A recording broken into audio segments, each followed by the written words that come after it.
तो कह दिया भारत राज्यों का यूनियन है, 2 कह दिया विदेशी को मिला लो। अनुच्छेद 3 कहता है कि संसद वर्तमान में भारत में जितने राज्य हैं उनमें तोड़ फोड़ कर सकता है, यानी किसी राज्य का नाम बदल सकता है। कभी देखिए ना, कलिंग से हो गया उत्कल, उड़ीसा, ओडिशा, कई बार नाम चेंज होता है, हो जाते हैं सब, अक्सर नाम चेंज हो जाते हैं। उत्तर प्रदेश का पहला नाम था यूनाइटेड प्रोविजन, मध्य प्रदेश को सेंट्रल प्रोविजन। तो संसद किसी भी राज्यों के नाम बदल सकती है, उन्हें सीमा बदल सकती है, यानी यूपी से कुछ काट के मध्य प्रदेश को दे सकती है, बिहार से कुछ काट के बंगाल को दे सकती है। तो सीमा भी बदल सकती है, नाम भी बदल सकती है, और बिना उस राज्य के सहमति, तुम घुसियाए हो चाहे कुछ किए हो, इससे मतलब नहीं है। संसद केवल एक फॉर्मेलिटी निभा देती है कि राष्ट्रपति के पूर्व अनुमति से, राष्ट्रपति से कहती है सुनिए राष्ट्रपति साहब, आप राज्यवा को फोन कर दीजिए तो कि हम तोरा तोड़ने जा रहे हैं। याद करिए तेलंगाना के लोग, राष्ट्रपति ने आंध्र प्रदेश से कहा था कि हम आपको तोड़ना चाहते हैं, तेलंगाना में 2 भाग में। आंध्र प्रदेश के लोगों ने, वहां की असेंबली ने इसका पूरा विरोध किया था, असेंबली से पास नहीं हुआ था कि हमें तोड़ा जाए। लेकिन 2014 में चूंकि इलेक्शन थे और डिमांड था वहां पर, तो इसलिए वो राज्य तुम जाओ उससे कोई मतलब नहीं है, ये यूनियन है, यूनियन में केंद्र को जा दे सकती है। और संसद ने साधारण बहुमत यानी 50% से पास कर दिया कि आंध्र प्रदेश को तोड़ा जाएगा। आंध्र प्रदेश टूट गया, तेलंगाना में आंध्र प्रदेश के लोग चिल्लाते रह गए काहे तोड़ा, तेलंगाना टूट के अलग हो गया।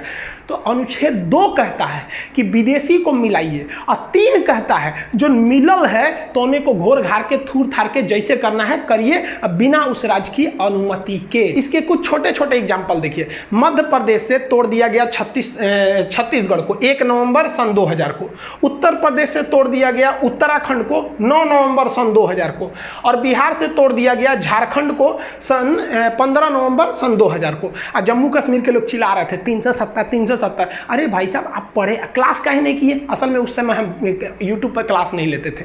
अगर यूट्यूब पर क्लास लेते ना तो उन लोग को पता रहता कि भाई साहब इतना मत कूदो, क्योंकि अनुच्छेद 3 कहता है कि बिना राज्य की अनुमति है तुमको तोड़ देंगे। तो जम्मू कश्मीर के लोग जो कहते थे कि हम अपना देश बनाएंगे, अरे भाई साहब अब तो आप राज्य भी नहीं रहे, केंद्र शासित हो गए। यही हो गया भाई साहब। हिटलर ने भी क्या कहा था कि जनता को इतना न चूस दो कि जिंदा रहने को ही वो अपने लिए विकास समझे। बस यही हुआ। जम्मू कश्मीर के लोग कहते थे कि हम देश बनाएंगे, मोदी जी ने ऐसे न काम किया, उनको राज्य भी नहीं छोड़ा। तो आज लोग कहते हैं नहीं हम देश अब छोड़े, अब हमको कम से कम राज्य बना दीजिए। अरे बाप रे भाई, मैं मोदी बैठल है। जो व्यक्ति पत्नी से नहीं डरा ना, दुनिया में किसी से नहीं डरेगा। देखिए अब इसी में ना एक और विवाद चालू हुआ था, आपको पता होगा बेरूबरी यूनियन केस 1960 में क्या हुआ था। बेरूबरी पश्चिम बंगाल का एक गांव था, वहां से एक केस किया गया था भारत के ऊपर। क्या केस था तो देखिए इसकी शुरुआत कैसी हुई। ये भाई साहब सीरियल रेडक्लिफ, ये भारत के विभाजन करने आए थे।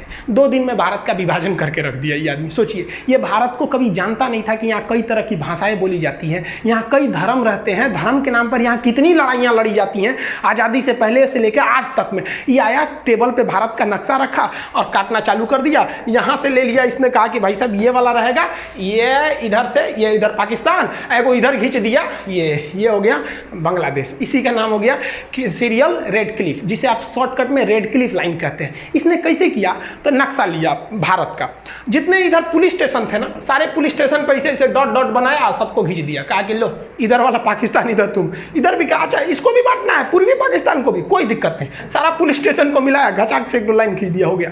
पता चला किसी का घर इंडिया में रह गया, खेत बांग्लादेश में चल गया। किसी का दुआरा इंडिया में है, आंगना चल गया बांग्लादेश में। अजब अजब कांड करके चल गया। अरे भाई इनका अपना रहता तब ना समझ में आता, यही कांड हो गया। इसमें सबसे फेमस हो गया बेरूबरी। बेरूबरी क्या था तो वो भारत में था, यहाँ बांग्लादेश में था, यहाँ पर भारत में। लेकिन इसको ना रियल में जाना चाहिए था बांग्लादेश में, क्योंकि यहाँ सारे लोग मुस्लिम थे, लगभग 90% से ज़्यादा लोग मुस्लिम थे। और बांग्लादेश में भी कुछ ऐसे जगह थे जहाँ पर 90% से ज़्यादा लोग हिंदू थे। इन्हें आना चाहिए हिंदुस्तान में और इस जमीन को जाना चाहिए बांग्लादेश में, ये होना चाहिए। तो भारत ने सोचा कि एक काम करते हैं, बदला बदली कर देते हैं। कहते हैं कि भाई वो मेरी ज़मीन है, तुम रख लो और वहाँ के लोग को यहाँ भेज दो। ये तुम्हारी ज़मीन है बांग्लादेश, इसे हम रख लेते हैं, यहाँ के लोगों को तुम रख लेते हो। तो कितना अच्छा था। लेकिन जब ये मामला गया तो सुप्रीम कोर्ट में नेहरू जी ने, उस समय नेहरू जी प्रधानमंत्री थे, उन्होंने सोचा कि आराम से करा लेंगे। खान सर तो बताइए किए हैं कि संसद कुछ भी कर सकती है, राज्यों के नाम परिवर्तन सीमा कर सकती है। लेकिन भाई साहब खान साहब से ज़्यादा होशियार है सब सुप्रीम कोर्ट का जज। सुप्रीम कोर्ट ने कहा कि ये नेहरू जी, ये जो नियमवा लग रहा है ना, ये केवल हिंदुस्तान पे लागू होता है कि आप एक राज्य को तोड़ के दूसरे को दे सकते हैं। आपका मन है तो आप पटना जिला को उठा के राजस्थान को दे दीजिए, आप अंदर जितना खरमंडल मचाना है मचाइए, लेकिन ये अधिकार आपको कोई नहीं देता है यहाँ से अनुच्छेद 3 से कि आप भारत के किसी जमीन को विदेश को दे दीजिए। इसके लिए आपको संविधान में संशोधन करना पड़ेगा। तो नेहरू जी ने सोचा संविधान में संशोधन कर दे और इस मामला को सलटा दे, लेकिन भारत में बड़ी विरोध हो गया। सोचिए नेहरू जी से एक समय से मामला अटकता हुआ अब बांग्लादेश और भारत के लोगों में बड़ा वो होने लगा कि भाई आप खुद सोचिए ना कि आप छोटे से एरिया में घिर के रह गए। नरेंद्र मोदी जी जब आए तब उन्होंने शेख हसीना से जाके ये समझौता करके संसद में पारित कराया। सोचिए नेहरू जी के समय का मामला आट के नरेंद्र मोदी जी किए, लेकिन नरेंद्र मोदी का कोई जनता विरोध नहीं किया, लेकिन नेहरू जी का विरोध किया। तो हमारे देश में भी एक खराबी है, हम लोग ये नहीं देखते हैं ना कि देश के लिए सही है या गलत है, हम लोग पार्टी का चेहरा बन जाते हैं। ये गलत है, आखिर वही काम कर रहे थे, जल्दी से उलट जाता। खैर राजनीतिक में नहीं जाना चाहिए। अब भाग 1 में केवल 4 अनुच्छेद थे, 1, 2, 3, 4। चौथा पर ये बड़ा सिंपल है। चौथा कहा गया है कि जब संसद अनुच्छेद 2 का प्रयोग करेगी यानी किसी विदेशी राज्य को मिलाएगी, या अनुच्छेद 3 का प्रयोग करेगी यानी किसी राज्य को तोड़ेगी, तो उसके लिए राष्ट्रपति से किसी विशेष अनुमति की जरूरत नहीं है, क्योंकि इसे अनुच्छेद 368 के बाहर रखा गया है। जिसे 368 में रख दिया जाता है उसमें राष्ट्रपति का साइन होना जरूरी है, लेकिन इन दोनों चीज को राष्ट्रपति का साइन की जरूरत नहीं है, क्योंकि पहले ही राष्ट्रपति को सूचना दे दिया जाता है कि हम विदेशी राज्य को मिलाने जा रहे हैं और या वर्तमान को तोड़ने जा रहे हैं। अब इस अनुच्छेद में कुछ छुपी हुई बातें क्या हैं, ध्यान से समझिए, जिसे हम रेड कलर से लिखें। अनुच्छेद 4 कहता है कि किसी विदेशी राज्य को मिलाने के पहले या वर्तमान किसी राज्य को तोड़ना अगर चाहते हैं तो आपको संसद में 2/3 यानी 66% वोट की जरूरत नहीं है, आपके पास केवल 50% वोट है, तो आप समझिए कि आप कर सकते हैं। और आप बताइए 50% वोट मतलब 545 जो है, हमारे यहाँ कितने हैं सर, 545। इसका अगर आप में निकालेंगे 50% तो 272 होता है, तो जिसे 273 मान लेते हैं। 72 आदमी कैसे आएगा, काट के नहीं ना आएगा, 273। तो 273 को ही हम साधारण बहुमत कहते हैं, जिसे 50% हो गया। तो अब बताइए 273 सरकार के लिए चाहिए, तो यानी जो भी सरकार है उसके पास 273 बहुमत है और वो आराम से इस दोनों काम को कर सकती है, यानी ज़्यादा तामझाम करने की ज़रूरत नहीं है। दूसरा इसमें छुपी हुई बात क्या है कि ये विधेयक यानी 2 और 3 का प्रयोग करते पहले, यानी विदेशी राज्य को मिलाने और वर्तमान राज्य को तोड़ने से पहले ही हम राष्ट्रपति को सूचना दे देते हैं कि हम ये करने जा रहे हैं। इसलिए राष्ट्रपति को ये अधिकार ही नहीं है कि राष्ट्रपति उसको लौटाए कि आपने ऐसा क्यों किया, भाई हम तो पहले ही आपको सूचना दे दिए थे। इसलिए राष्ट्रपति इस पर साइन करने के लिए बाध्य है। बाध्य बनाने के लिए इसे 368 के बाहर रखा गया है। और इस अनुच्छेद की और छुपी हुई बात क्या है कि हमारे संविधान में एक अनुसूचियां हैं, कई 12 अनुसूचियां हैं। उस अनुसूची में 1 में लिखा गया है कौन कौन सा राज्य है। अब एक बात बताइए, आप किसी विदेशी राज्य को मिला लिए या किसी राज्य को तोड़ दिए, तो अनुसूची 1 में भी तो जाके वहां चेंजिंग करना पड़ेगा ना कि भैया हमने ये वाला राज्य मिला दिया या ये वाला राज्य तोड़ दिया। तो अनुसूची 1 में भी आपको चेंजिंग करना पड़ेगा इसी के साथ, उसमें भी राष्ट्रपति टोक टाक नहीं करेंगे। और अनुसूची 4 जो है उसमें लिखा गया है कि किस राज्य से कितने सांसद उठेंगे राज्यसभा के लिए। तो भाई आपने तोड़ दिया या मिला दिया तो जेन्युइन है, कुछ चेंज हो जाएगा। तो साथ ही साथ आपको अनुसूची 4 में भी चेंजिंग करना पड़ेगा और उसमें भी आपको कोई रोक टोक नहीं करेगा। ये संविधान का था आपका भाग संख्या 1। तो संविधान का भाग 1 अनुच्छेद 1 से 4 तक चालू होता है, जो कंप्लीट हो गया। 1 कहता है भारत राज्यों का यूनियन है, 2 कहता है विदेशी को मिलाओ। देखो संविधान वाला कितना होशियार था। पहले कहा कि विदेशी को मिला लो 2 में, और उसके बाद कहा अब मिल गया ना, अब जो वर्तमान में अब आ गया, अब इसको कूच काच करके कुछ भी करते रहो, कोई दिक्कत नहीं है। और अनुच्छेद 4 में कहा है कि ये दोनों काम आप साधारण बहुमत से कर सकते हैं, राष्ट्रपति इसमें बाध्य रहेंगे आपकी बात को मानने के लिए। अब अखंड भारत को समझते हैं। ये नक्शा देखिए, ये है हमारा अखंड भारत। इतना बड़ा भारत था, लेकिन इसके टुकड़े होते गए क्योंकि हम आपस में लड़ते गए थे, इसीलिए टुकड़े हुए। सबसे पहले जो हुआ 1893 में डूरंड लाइन खींच दी गई। यहाँ पर इंडिया पाकिस्तान के बीच में, अफगानिस्तान और पाकिस्तान तो उस समय भारत में ही था, यहाँ खींच दिया गया डूरंड लाइन, उस पार हो गया अफगानिस्तान। यानी अफगानिस्तान को अंग्रेजों ने साइड कर दिया क्योंकि वहाँ पहाड़ वगैरह ज़्यादा था, उतना उपयोगी नहीं था। तो ये हो गया डूरंड लाइन, ये वर्तमान में अलग करती है अफगानिस्तान और पाकिस्तान को। लेकिन जब ये खींचा गया था तो ये अफगानिस्तान और भारत की सीमा बनाती थी। एक डूरंड कप भी होता है, एक मैच जो फुटबॉल से संबंधित होता है, अक्सर क्वेश्चन पूछता है। तो ये अखंड भारत का पहला टुकड़ा। अखंड भारत का दूसरा टुकड़ा हो गया 1935 में। 1935 में यहाँ से म्यांमार जो उस समय उसका नाम था बर्मा था, ये अलग हो गया यहाँ से। और इस साइड से ये देखिए ये पाकिस्तान अलग हो गया।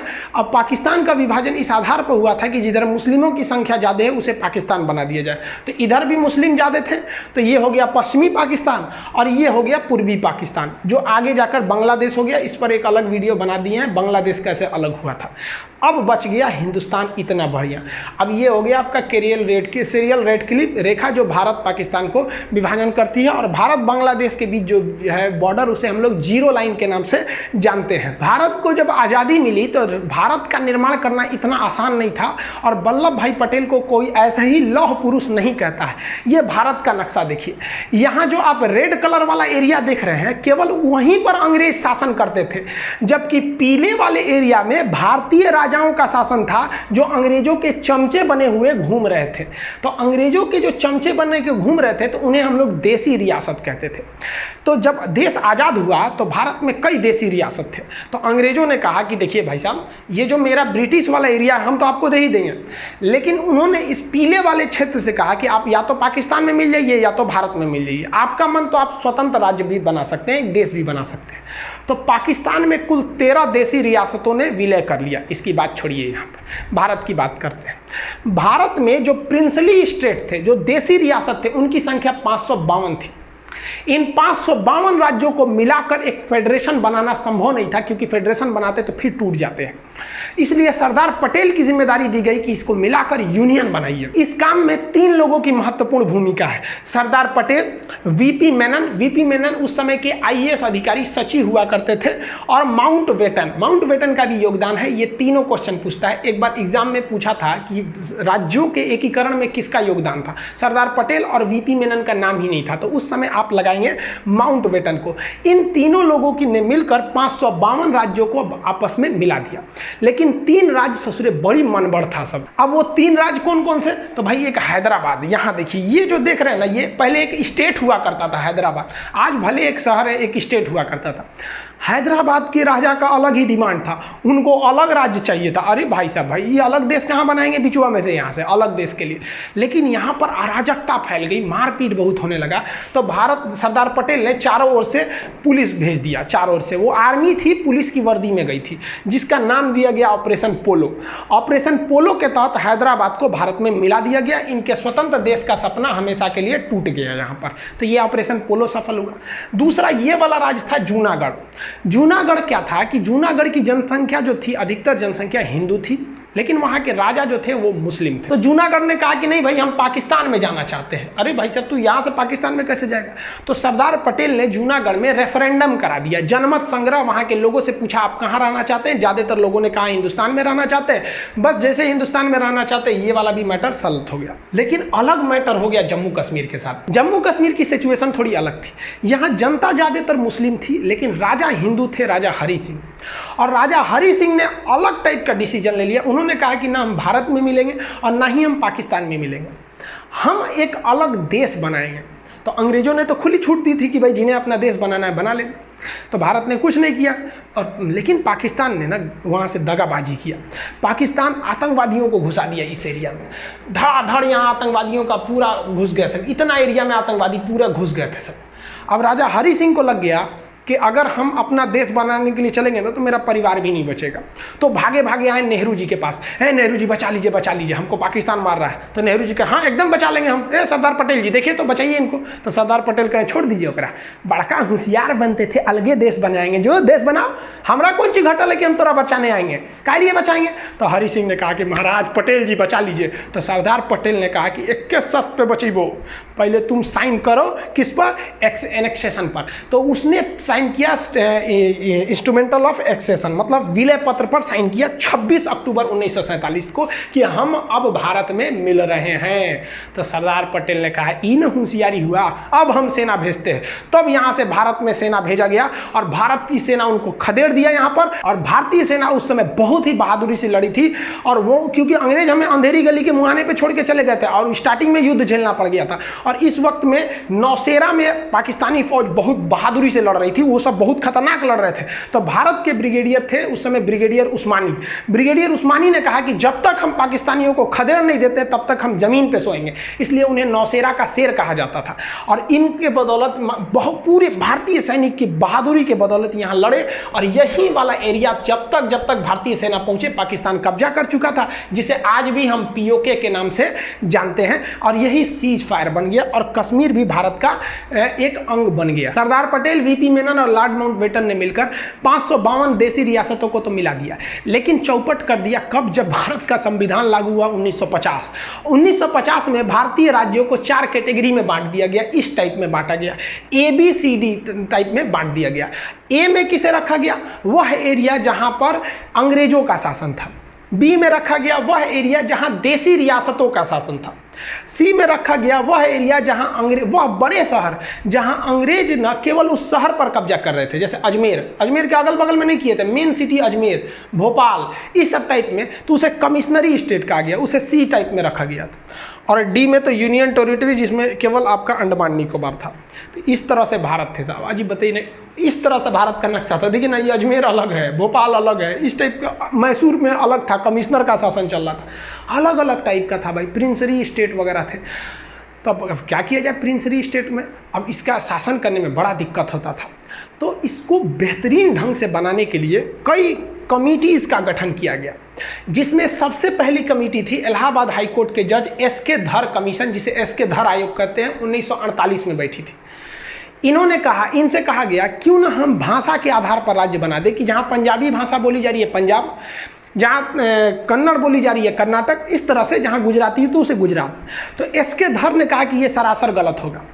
तो उसके बाद एक और कमेटी उसी साल गठित की गई, JVP, जवाहरलाल नेहरू, वल्लभ भाई पटेल और पट्टाभी सिद्धारमैया। ये तीनों लोग की समिति ने भी कहा कि भाई भाषाई आधार पर राज्यों का गठन नहीं होना चाहिए, उन्होंने भी इसका विरोध किया।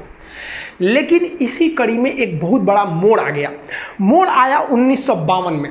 1952 में ये वाला एरिया मद्रास था। देखिए कितना बड़ा था ये एरिया मद्रास। तो मद्रास से काट कर यहाँ आंध्र प्रदेश बनाने की बात चल रही थी कि ये एरिया आंध्र प्रदेश बना दीजिए, हम मद्रास में नहीं रहेंगे। तो सरकार इनकी बातों को नहीं मान रही थी, क्योंकि सरकार कोई भी काम करती है कमेटियों की सिफारिश पर। 2 कमेटी कही थी कि भाई हम भाषा के आधार पर नहीं करेंगे। लेकिन पेट्टू श्रीरामुलु नाम का एक व्यक्ति था जिसने कहा कि हम मद्रास में नहीं रहेंगे, क्योंकि मद्रास के निचले भाषा में तमिल भाषा बोली जा रही है और हम तेलुगु बोलने वाले हैं, हमें आंध्र प्रदेश चाहिए। नेहरू ने कहा नहीं देंगे। तो ये भूख हड़ताल पर बैठ गया। अई जवान 56 दिन तक भूख हड़ताल पे बैठ गया। 56 दिन पर भूख हड़ताल पे बैठने के बाद दिसंबर 1952 में इनकी मृत्यु हो गई। जब इनकी मृत्यु हुई तब भयानक बगावत शुरू हो गया दक्षिण भारत में। और लोगों ने कहा कि ससुरा ये नेहरू जो है ये तो डलहौजी से भी खतरनाक है, भूखले छोड़ दिया, यहाँ पर मर गए ये लोग। अब नेहरू का कह रहे फंस गए नेहरू। तो नेहरू जी को आनंद फानन में जनता की बात मानने के लिए मजबूर होकर 1 अक्टूबर 1953 यानी अगले साल, नेहरू जी ने बहुत सोचा था कि इसको लेपापोती करके दबा दे, लेकिन दब नहीं पाया और आंदोलन बढ़ने लगा और लोग भूख हड़ताल पे बैठे। नेहरू कहा कि भाई साहब सब मरिए जाएगा तो हमारी कुर्सी चल जाएगी। तो 1 अक्टूबर 1953 को मजबूर होकर सरकार ने भाषा के आधार पर मद्रास को तोड़ दिया और कहा कि जो नीचे बोले जाएंगे तमिल वाले उनका हो जाएगा तमिलनाडु, जो मद्रास के ऊपर में तेलुगु बोलते हैं उनके लिए हो जाएगा आंध्र प्रदेश। उस समय आंध्र प्रदेश की राजधानी कुल्लूर बनाई गई थी। तो क्वेश्चन 2 पूछता है यहाँ पर, भाषाई आधार पर गठित होने वाला पहला आयोग कौन था? तो एस.के. धर आयोग 1948। हालांकि ये दोनों आयोग ने 1949 में रिपोर्ट दिया था। और भाषाई आधार पर गठित होने वाला पहला राज्य कौन सा था? तो पहला राज्य हो जाएगा आंध्र प्रदेश। जैसे ये राज्य बना, देहात में कहा जाता है छुए के छुअनी लग गई, मतलब किसी चीज को टच कर दे तो आदमी परख जाता है। बाकी राज्यों ने देखा कि अरे भाई साहब हम भी भाषा के आधार पर राज्य बनेंगे। तो गुजरात वाला कह रहा है कि भाई साहब ये बम्बई यहाँ यहाँ से यहाँ तक है ये हमारा अलग रहेगा, गुजरातियों के लिए गुजरात, मराठियों के लिए महाराष्ट्र, ले भाई सब बवाल चालू, सबके लिए, सबको अलग अलग भाषा के लिए। सरकार पगला गई कि एगो को मनाने के चक्कर में गए ना, पूरे भारत में बवाल हो गया। इसलिए सरकार ने सोचा कि हम सुप्रीम कोर्ट से सलाह लेते हैं। तो सुप्रीम कोर्ट के जज थे खान बहादुर सर सईद फजल अली, जिन्हें हम लोग शॉर्टकट में फजल अली कहते हैं। तो सुप्रीम कोर्ट के जज फजल अली के नेतृत्व में एक आयोग का गठन किया गया और उन्हें कहा गया कि आप डिसीजन लीजिए कि देश का भविष्य किसमें ठीक है, भाषा के आधार पर किया जाए या क्षेत्र के आधार पर किया जाए। तो फजल अली आयोग में 3 सदस्य थे, एक फजल अली थे, 2 अन्य लोग थे। इसका गठन 1953 में हुआ था, लेकिन ये 2 साल बाद रिपोर्ट दिया था, 3 साल बाद 1956 में। याद रखिएगा, गठन 53-56 पूछता है, ज़्यादातर रिपोर्ट पूछता है 1956 में। इसने कहा फजल अली आयोग ने कि भाषा के आधार पर राज्यों का गठन कर देना उचित है। गुजरात बोलने वाले गुजरातियों के लिए गुजरात दे दिए, मराठियों के लिए महाराष्ट्र दे दिए। लेकिन ऐसा कानून नहीं होना चाहिए कि जिन्हें गुजराती नहीं आती है वो गुजरात में नहीं रह सकते हैं, जिन्हें मराठी नहीं आती है वो महाराष्ट्र में नहीं रह सकते हैं। वो सबके लिए रहेगा, यानी कि एक राज्य एक भाषा वाला कानून नहीं होना चाहिए। जो आज महाराष्ट्र के कई लोग ऐसे न्यूज में आ जाता है कि भाई महाराष्ट्र में रहना है तो मराठी बोलना है, हालांकि हम ग्राउंड लेवल पे नहीं जानते हैं, जो ऐसे न्यूज आते हैं उसे हम लोग आपको बता रहे हैं। ऐसा नहीं होना चाहिए, पूरे देश में ऐसा होता भी नहीं। आप दिल्ली जाइए तो हर जगह के लोग रहेंगे। तो फजल अली आयोग ने स्टेट रीऑर्गेनाइजेशन सेटलमेंट कर दिया, राज्य पुनर्गठन कर दिया, और इन्होंने कहा कि इसी आधार पर आप राज्यों को बांटिए भाषा के आधार पर। और इस आधार पर इन्होंने जो बांटा, तो इसकी बात को कोई क्यों मानेगा? फजल अली की बात को हम क्यों मान लें? हमें आज़ादी मिली है, हमने अपने सांसद चुने हैं, संसद में पारित कराइएगा तब ना मानेंगे। तो इसको लागू कराने के लिए संविधान में संशोधन की जरूरत पड़ी। तो 7वां संशोधन 1956 में किया गया और इसी संशोधन के द्वारा फजल अली आयोग की सिफारिशों को मान लिया गया। क्वेश्चन कहेगा फजल अली आयोग की सिफारिशों को मानने के लिए या राज्य पुनर्गठन करने के लिए कौन सा संशोधन किया गया? तो 7वां संशोधन। और इसके आधार पर भाषाई आधार पर राज्यों का गठन किया गया। उस समय 14 राज्य बनाए गए और 6 केंद्र शासित प्रदेश बनाए गए। हम ये बता देंगे कि 6 से केंद्र शासित प्रदेश क्यों बनाए जाते हैं, ये आगे टॉपिक है उसमें बताएंगे। तो ये भी याद रखिएगा, फजल अली आयोग के द्वारा 14 राज्य, 6 केंद्र शासित, यानी टोटल 20 बनाए गए। उस समय का ये नक्शा है 1956 का टोटल। ये इस हिसाब से अभी भी गुजरात और महाराष्ट्र एक ही में थे, ये आगे जाकर फिर से अलग हुए। एक समस्या आई थी पंजाब के साथ। पंजाब बड़ा कॉम्प्लिकेटेड था, उसका पुराना नाम था Patiala and east Punjab state union, जिसे हम पेप्सू कहते हैं। इसको विभाजन करने के लिए ना क्या किया गया, एक आयोग का गठन किया गया, एक कमीशन का। उस कमीशन का नाम था शाह आयोग। शाह कमीशन ने 1966 में अपनी सिफारिश दी और कही कि इस पंजाब का विभाजन जरूरी है। इस पंजाब का वह एरिया जो पहाड़ी एरिया यानी हिमालय जहां है, उसे हम हिमाचल प्रदेश बना देते हैं। इस पंजाब का निचला भाग जहां पर हिंदी भाषा बोली जाती है, उस हिंदी भाषा वाले को हरियाणा बना देते हैं। और इस पंजाब का पश्चिमी भाग जहां पर मुख्य रूप से पंजाबी भाषा बोली जाती है, उसे हम पंजाब बना देते हैं।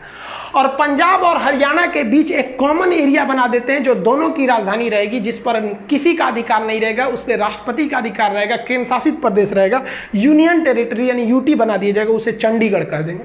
तो जिसे आप पेप्सू देख रहे थे वो 4 भाग में टूट गया। तो पंजाब राज्य का पुनर्गठन किया गया था शाह आयोग के सिफारिश पर। इस प्रकार भारत का एक विशाल साम्राज्य जो अखंड भारत के नाम से जाना जाता था, वो सिमट कर इतने में रह गया जिसमें 28 राज्य बचे। पहले 29 राज्य थे, तो जम्मू कश्मीर से राज्य की दर्जा छीन ली गई, तो राज्य बच गए 28। 9 केंद्र शासित हो गए। पहले केंद्र शासित कितने थे? 7, लेकिन जम्मू अलग और लद्दाख अलग 2 केंद्र शासित बन गए, तो 7 2 9 हो गए। लेकिन एक डिसीजन लिया गया कि दादरा नागर हवेली और दमन दीव ये 2 अलग अलग हैं, इन्हें एक में केंद्र शासित बना दिया जाएगा। इस प्रकार केंद्र शासित की वर्तमान संख्या 8 हो गई है और स्टेट्स की संख्या अभी 28 है। आप जनरली थोड़ा सा समझिए केंद्र शासित क्यों बनाए जाते हैं। वैसा राज्य जो बहुत छोटा है और उसकी संस्कृति अलग है और उसे राष्ट्रीय हित में रखना है, वरना वो अलग भी हो सकते हैं, जैसे अंडमान निकोबार। आप बताइए, अगर यहाँ कोई मुख्यमंत्री का शासन दे देते हैं तो हो सकता है कि विदेशी शक्तियाँ, चाइना इन्हें अपने प्रभाव में मिला के और केंद्र सरकार को दिल्ली में जब तक पता चले यहाँ सेना बुला के इसे अलग कर सकती।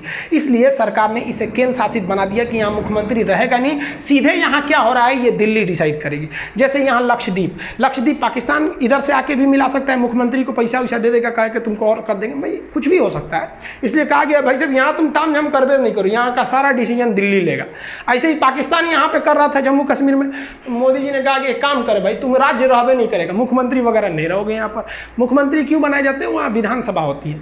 तो कह दिया भाई यहाँ का सारा शासन दिल्ली देखेगा, और यहाँ पर एक ठो असेंबली बना दी गई जिसमें मुख्यमंत्री, जैसे केंद्र शासित के मुख्यमंत्री के पास ज़्यादा पावर नहीं रहता है, सारा डिसीजन दिल्ली से लिया जाता है। तो राष्ट्रीय महत्व का होनी चाहिए, संस्कृति अलग होनी चाहिए, देश की मुख्य भूमि से दूर होना चाहिए। कई रीजन है जिसे बनाए जाते हैं, इसके लिए संविधान में अलग प्रावधान है। कौन सा राज्य कब बना, यहाँ पर हम सबका डेट बाई डेट यहाँ लिख दिए हैं। आप इसका स्क्रीनशॉट लेना चाहें तो ले सकते हैं, इसका PDF वगैरह एप्लीकेशन में है। जब तक आप इसी पे क्लास रेगुलर देखिए। आज संविधान का आपने एक भाग को खत्म कर दिया। अभी संविधान में टोटल 22 भाग थे, एक खत्म हो गया, 21 बचा। आई होप आप ये सब चीज़ों को समझ गए होंगे।